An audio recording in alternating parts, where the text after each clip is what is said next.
East के 2 दिवसीय दौरे पर रहेंगे पीएम मोदी। नागालैंड और मेघालय में शपथ ग्रहण समारोह में पीएम मोदी कल त्रिपुरा के सीएम शपथ ग्रहण में होंगे शामिल।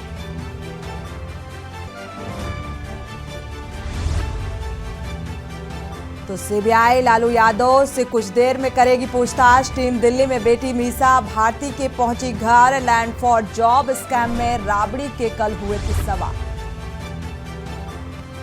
सीबीआई के बाद ईडी की सिसोदिया से पूछताछ। तिहाड़ जेल में ईडी की टीम कर रही पूछताछ। कोर्ट में 10 मार्च को दोपहर 2 बजे सुनाया जाएगा फैसला।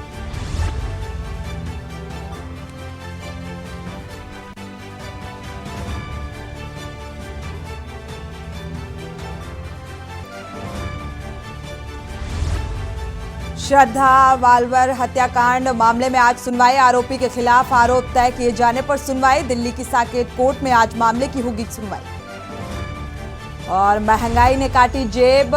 17.2 लाख करोड़ बचत, जो पहली छमाही में घटकर 5.2 लाख करोड़।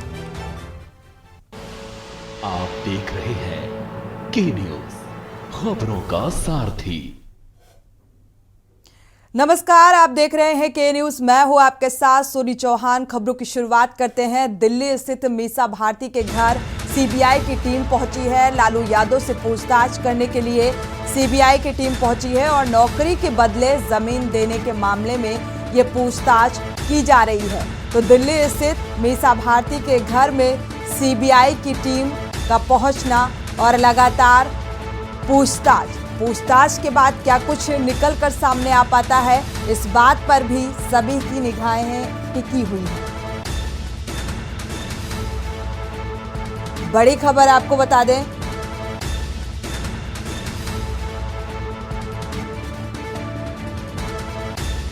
तो सीबीआई की पूछताछ, सीबीआई की रेड कुछ कहती है, कई सवाल भी खड़े होते हैं। राबड़ी देवी की रहस्यमय मुस्कान का राज, साथ ही पूछताछ में क्या कुछ निकल कर सामने आता है।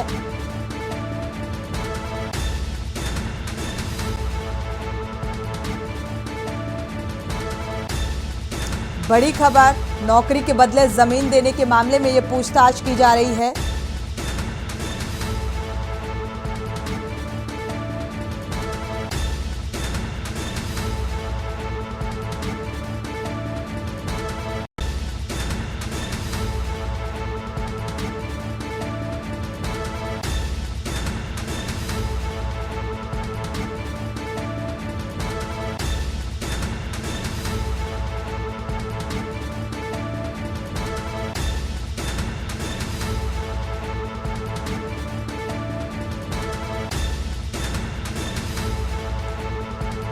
तो इस पूछताछ के बाद प्रतिक्रियाओं का दौर भी शुरू हो गया है।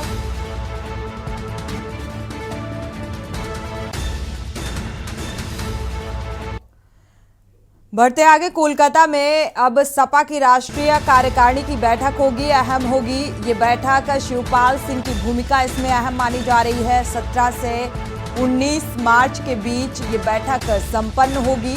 बैठक में कई अहम फैसले लिए जाएंगे। तो सपा राष्ट्रीय कार्यकारिणी की ये बैठक कई लिहाज से बेहद अहम मानी जा रही है। आगामी 2024 लोकसभा चुनाव को लेकर ये बैठक रखी गई है। 17 से 19 मार्च के बीच ये बैठक संपन्न होगी और इस बैठक के दौरान चुनावी रणनीति को लेकर चर्चा की जा सकती है। तो कई अहम बिंदुओं पर इस बैठक के दौरान चर्चा की जा सकती है। सपा के राष्ट्रीय कार्यकारिणी की बैठक इस लिहाज से भी बेहद अहम हो जाती है क्योंकि ज्यादा वक्त बचा नहीं है। आगामी 2024 लोकसभा चुनाव को लेकर रणनीति इस बैठक में तय की जा सकती है। कोलकाता में होगी ये सपा की राष्ट्रीय कार्यकारिणी की बैठक और इसमें जो अहम भूमिका है वो शिवपाल सिंह की नजर आएगी। तो लोकसभा चुनाव को लेकर इस बैठक में चिंतन और मंथन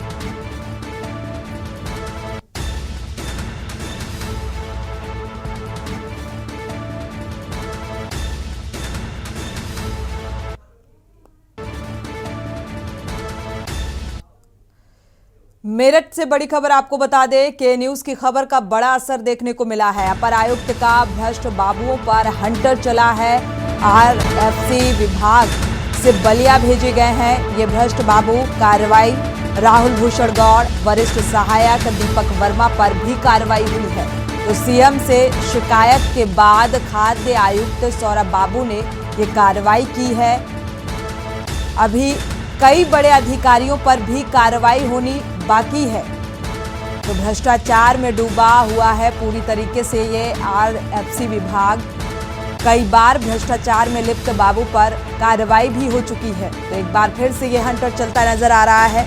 अलग अलग थानों में कई मुकदमे भी इन बाबुओं के खिलाफ दर्ज है। जल्द ही आरएमओ पर ये कार्रवाई हो सकती है, कार्रवाई का हंटर चल सकता है।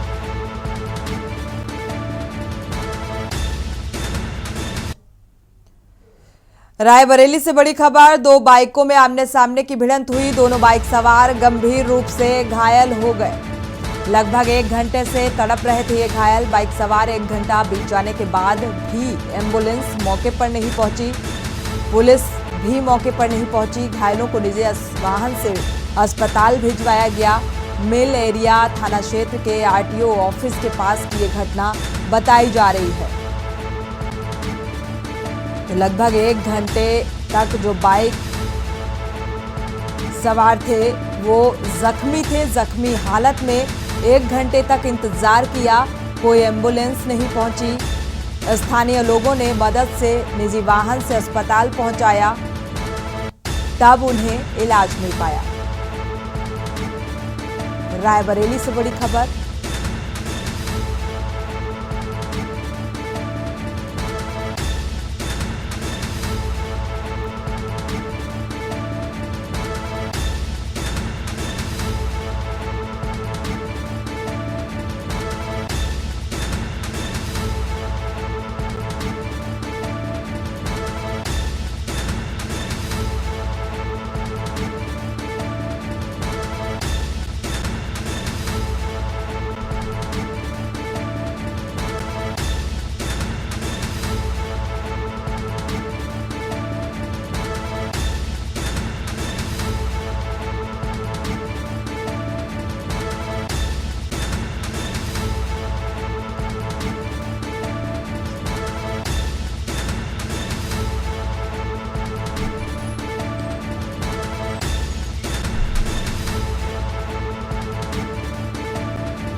तो 1 घंटा बीत जाने के बाद भी कोई एम्बुलेंस नहीं पहुंची और ना ही प्रशासनिक अमला मौके पर पहुंचा, जिसके चलते स्थानीय लोगों ने निजी वाहन के द्वारा अस्पताल भिजवाया, तब इलाज मिल पाया इन घायलों को।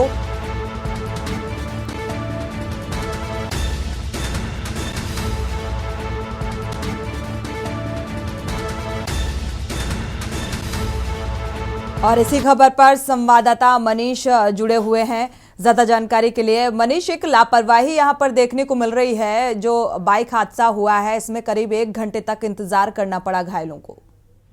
जी करें तो ये पूरा मामला मिल एरिया थाना क्षेत्र के आरटीओ ऑफिस है, वहीं पर पास ही एक साधवा नगर है, उसी के पास देर रात जो है 2 बाइकें आपस में टकरा गई, जिसमें एक बाइक पर जो स्कूटी, दूसरी बाइक पर एक पुरुष था। दोनों की बाइकें आपस में टकरा जाने से तो दोनों बाइक के सवार एक लोग घायल, लेकिन एक स्कूटी सवार थे उनकी भी काफी हालत गंभीर हुई। जिसके बाद काफी देर तक एम्बुलेंस को फोन किया गया, पुलिस को फोन किया गया, लेकिन लगभग घंटों, लगभग अगर बात है तो 1 घंटे तो वहां घायल तड़पते रहे, जिसके बाद भी ना वहां एम्बुलेंस पहुंची ना ही पुलिस पहुंची। जिसके बाद स्थानीय लोगों ने अपनी वाहन से लेकिन वहां से भी इसकी हालत को देखते हुए क्या स्थानीय लोगों की नाराजगी भी इस बात को लेकर देखने को मिली? जी बात करें, जिस तरह से एम्बुलेंस को लगातार 2-3 किया गया, लेकिन एम्बुलेंस भी मौके पर नहीं पहुंची और स्थानीय पुलिस भी मौके पर नहीं पहुंची है। तो इससे जो स्थानीय देखने को मिल रहा था कि जिस तरह से उत्तर प्रदेश सरकार उनकी व्यवस्थाओं को लेकर सतर्क, तो वही जो कर्मचारी है वो कहीं न कहीं इस पर हिलाहवाई करते जरूर नजर आ रहे हैं। तो इससे ग्रामीणों काफी आपको देखने को भी मिला है। शुक्रिया इस तमाम जानकारी को साझा करने के लिए। तो इस घटना के बाद से स्थानीय लोगों में एक आक्रोश भी देखने को मिला है प्रशासनिक अमले के खिलाफ, साथ ही एम्बुलेंस का मौके पर ना पहुंचना, और जो स्थानीय लोग हैं उन्होंने निजी वाहन के द्वारा अस्पताल इन घायलों को पहुंचाया।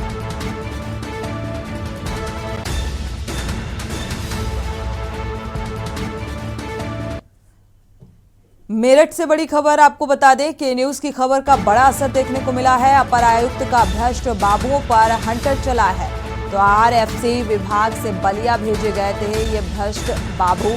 राहुल भूषण गौड़, वरिष्ठ सहायक दीपक वर्मा पर भी कार्रवाई होगी। कार्रवाई हुई। सीएम से लगातार शिकायत की जा रही थी। खाद्य आयुक्त सौरभ बाबू ने ये कार्रवाई की है। अभी कई बड़े अधिकारियों पर भी कार्रवाई होनी बाकी है। भ्रष्टाचार में ये विभाग पूरी तरीके से लिप्त नजर आ रहा था, जिसके चलते ये कार्रवाई की गई है।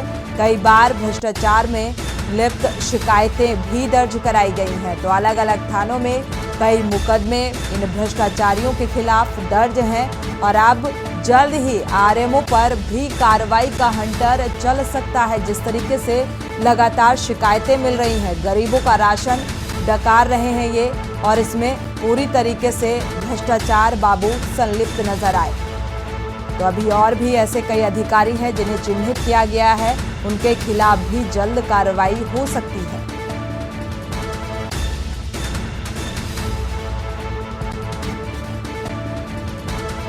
के न्यूज ने इस खबर को प्रमुखता से दिखाया था। इसके बाद साफ तौर पर इस खबर का असर भी देखने को मिल रहा है। कार्रवाई की गई है। जो भ्रष्टाचार में लिप्त बाबू पाए गए हैं, इनके खिलाफ कार्रवाई। राहुल भूषण गौड़ हैं, वरिष्ठ सहायक दीपक वर्मा हैं, जिन पर कार्रवाई की गई है। सीएम से शिकायत के बाद खाद्य आयुक्त सौरभ बाबू ने यह कार्रवाई की है। साथ ही अभी कई बड़े अधिकारियों पर भी कार्रवाई होनी बाकी है। राजू शर्मा इसी खबर पर जुड़े हुए हैं संवाददाता, ज्यादा जानकारी के लिए। राजू, देखा जाए तो भ्रष्टाचार में जो लिप्त बाबू पाए गए हैं, उनके खिलाफ कार्रवाई होती नजर आ रही है। क्या और भी ऐसे अधिकारी हैं जिन्हें चिन्हित किया गया है, कार्रवाई हो सकती है?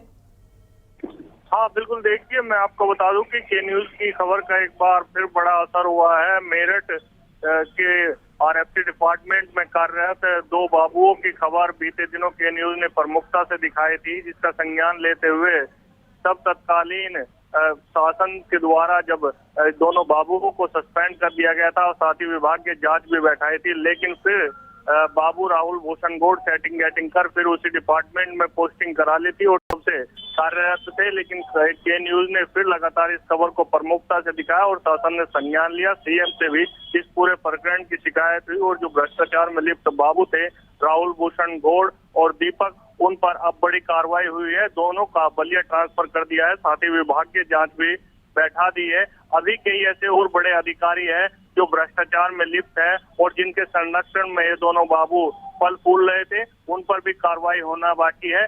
जल्दी उम्मीद जताई जा रही कि जिनके संरक्षण में बाबू फल इस फूल रहे थे, कार्रवाई के बाद आरएफसी विभाग में किस तरीके की हलचल देखने को मिल रही है? हाँ बिल्कुल, देखिए बड़ी कार्रवाई के बाद आरएफसी विभाग में लगातार हड़कंप मचा हुआ है। जो आरएफसी डिपार्टमेंट के अधिकारी है वो परेशान है, हड़कंप मचा रहा है उनमें, क्योंकि जल्दी सीएम का जो हंटर है उन अधिकारियों पर भी चल सकता है जो लगातार भ्रष्टाचार को बढ़ावा दे रहे थे, भ्रष्टाचारी बाबुओं को संरक्षण दे रहे थे। अब से पहले जिस तरह से के न्यूज ने प्रमुखता से खबर दिखाई थी उसका बड़ा असर हुआ था, अब एक बार फिर बड़ा असर हुआ है। अब देखने वाली बड़ी बात यह है कि जो बचे हुए अधिकारी है भ्रष्टाचारी, उन पर कब बड़ी कार्रवाई हो पाती है। बिल्कुल, जाहिर सी बात है इस कार्रवाई के बाद से जो संलिप्त थे भ्रष्टाचार में, उनमें भी हलचल देखने को मिल रही है। शुक्रिया इस तमाम जानकारी को साझा करने के लिए। तो कुल मिलाकर अगर देखा जाए तो एक बड़ी कार्रवाई के तौर पर भी इसे देखा जा सकता है।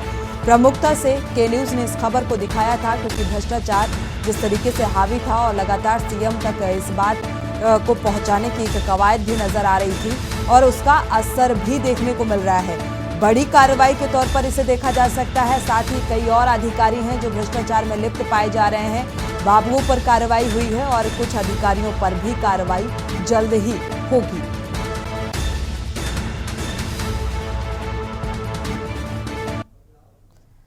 कन्नौज से बड़ी खबर, पत्नी की हत्या कर खुद फांसी पर झूला पति। विवाद के बाद पति ने पत्नी की हत्या कर दी। रुपए को लेकर अक्सर पति पत्नी के बीच विवाद होता था, जो वजह बताई जा रही है। गुरसहायगंज के पाठकनपुरवा गांव का ये मामला बताया जा रहा है। तो रुपयों के विवाद को लेकर आए दिन कहासुनी और लड़ाई झगड़े के चलते पति ने पत्नी की हत्या कर दी और इसके बाद खुद को भी फांसी लगा ली।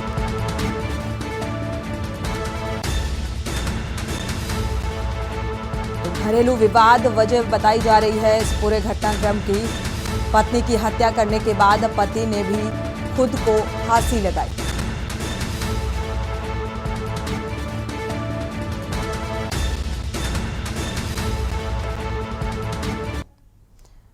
खबरों में वापस लौटे, इसी बीच दिल्ली का रुख कर लेते हैं, जहां पर दिल्ली के CM Arvind Kejriwal press conference कर रहे हैं। क्या कुछ कह रहे हैं इस दौरान, सुनाते हैं आपको। देश भर के सरकारी स्कूलों का बुरा हाल है। यहां मजबूरीवश गरीब अपने बच्चों को पढ़ने भेजते हैं। आजादी के 75 साल बाद एक ऐसा शख्स आया जिसने सरकारी स्कूलों की काया पलट दी और गरीबों के बच्चों को भी अमीरों के बच्चों जैसी अच्छी शिक्षा मिलने लगी। वो शख्स है मनीष सिसोदिया। देश भर में सरकारी अस्पतालों का बुरा हाल है। यहां गरीब मजबूरीवश अपना इलाज करवाने जाते हैं। आजादी के 75 साल बाद एक ऐसा शख्स आया जिसने सरकारी अस्पतालों की दशा बदल दी। गली गली में मोहल्ला क्लिनिक बना के अच्छा और फ्री इलाज हर घर तक पहुंचाया। पूरी दुनिया को मोहल्ला क्लिनिक का एक नया मॉडल दिया। वो शख्स है सत्येंद्र जैन। और दूसरी ओर एक शख्स है जिसने भारत की जनता का खून पसीने से कमाया अरबों खरबों रुपया लूट लिया, बैंकों का और LIC का पैसा डुबो दिया। प्रधानमंत्री मोदी जी ने मनीष सिसोदिया और सत्येंद्र जैन जैसे देशभक्तों पे झूठे केस थोप के उनको जेल में डाल दिया और देश को लूटने वाले उस शख्स को गले लगा लिया। आज मैं बेहद चिंतित हूं। मनीष और सत्येंद्र की गिरफ्तारी को लेकर नहीं। मनीष सिसोदिया और सत्येंद्र जैन बहुत बहादुर हैं, देश के लिए जान भी दे सकते हैं। जेल की कोठरी उनके बुलंद हौसलों को नहीं तोड़ पाएगी। मैं चिंतित हूं आज देश की परिस्थिति को लेकर।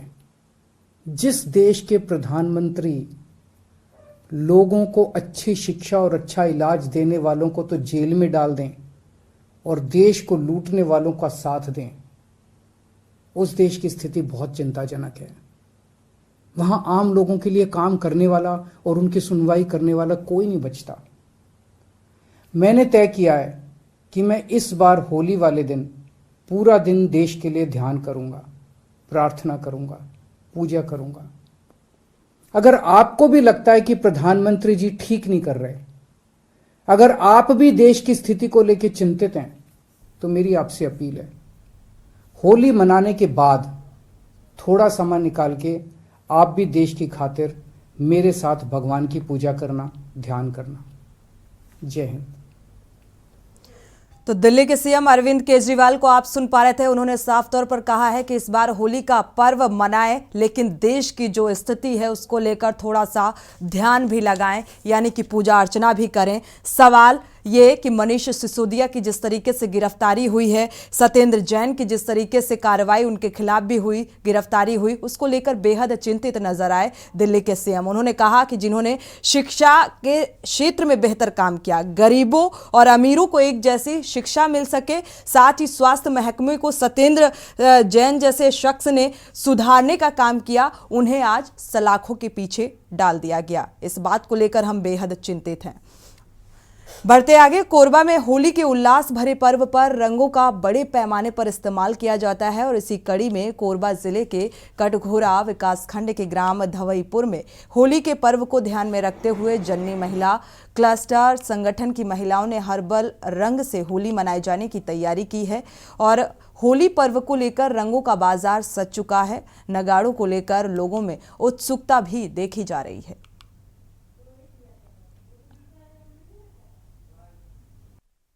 विशेष रूप से होली के अवसर पर रंग गुलाल का प्राकृतिक संसाधनों से निर्माण करते हैं और पिछले 4 सालों से ये लोग निर्माण कर रहे हैं और मार्केट में इसकी अच्छी डिमांड भी रहती है कि लोग अब चाहते हैं कि केमिकल की जगह में प्राकृतिक गुणों से जो रंग गुलाल बनाए जा रहे हैं, इसका उपयोग किया जाए करके। तो हर्बल गुलाल है, उसका डिमांड मतलब मार्केट में है और सभी लोग आजकल नेचुरल कलर पसंद करते हैं। जो हमारा कलर है वो एकदम नेचुरल है। हरे भाजी की जो पालक हो गई और जैसे मूली भाजी का, ये सब का जूस निकाल के हरे कलर बनाते हैं। और पिंक कलर बनाने के लिए पालक लाल भाजी और उसका चुकंदर का जूस निकाल करके उसका पिंक कलर बनाते हैं। और ऑरेंज कलर के लिए वो प्लास का फूल और गाजर का जूस निकाल करके बनाते हैं। और ये सब एकदम नेचुरल है, जो हम लोगों ने अपने गोठान के जो बाड़ी में है उनसे निकाले हैं। तो इससे क्या होता है कि फेस वगैरह पे जो रहती है ना, लगता है केमिकल जैसे लगता है, वो नहीं होती है। पंखाजोर आतंगगढ़ विधानसभा के आमाबेड़ा के पास बड़े पिंजोड़ी के 9 आदिवासी युवक तमिलनाडु राज्य में बंधक बना लिए गए, जो बोर गाड़ी में काम करने गए हुए थे। दरअसल 250 यानी कि 2.5 महीने बीत जाने के बाद भी बोर गाड़ी के ठेकेदार युवकों को आने नहीं दे रहे हैं और ना ही पैसा दे रहे हैं। आपको बता दें कि तमिलनाडु में हिंदू भाषी लोगों के साथ मारपीट की जा रही है और युवक काम पर जो गए हुए हैं उनके साथ मारपीट हो रही है, खून खराबा किया जा रहा है। इसके चलते ये युवक डरे और सहमे हुए हैं, जिसके चलते युवकों ने क्षेत्र के पूर्व विधायक मंतूराम पवार को फोन किया, घर सुरक्षित वापस लौटने की गुहार लगाई है। मंतूराम पवार द्वारा लगातार लड़कों से संपर्क साधे हुए हैं और घर वापस लाने के लिए शासन और प्रशासन को अवगत कराने में जुटे। तमिलनाडु में जो परिस्थिति आज के दिन में है, हम लोगों ने देखा है 20 तारीख तक इन लोगों ने एक हिंदी भाषी लोगों को जान से मारने का धमकी भी दे रहे हैं। टीवी में भी देख रहे हैं, हम लोग व्हाट्सएप में, फेसबुक में देख रहे हैं, सोशल मीडिया में देख रहे हैं। और वो जो बच्चे हैं, आसपास जो घटना घट रही है उसका पूरा फुटेज हमको भेज रहे हैं। किसी को मार रहे हैं, किसी को काट रहे हैं। उससे इतना ज्यादा दहशत है। बंधक तो नहीं है, पर लगभग यानी कि बंधक से कम भी नहीं कहा जा सकता। इसी के साथ बुलेटिन में फिलहाल बस इतना ही। आगे खबरों के लिए आप देखते रहिए के न्यूज़ इंडिया।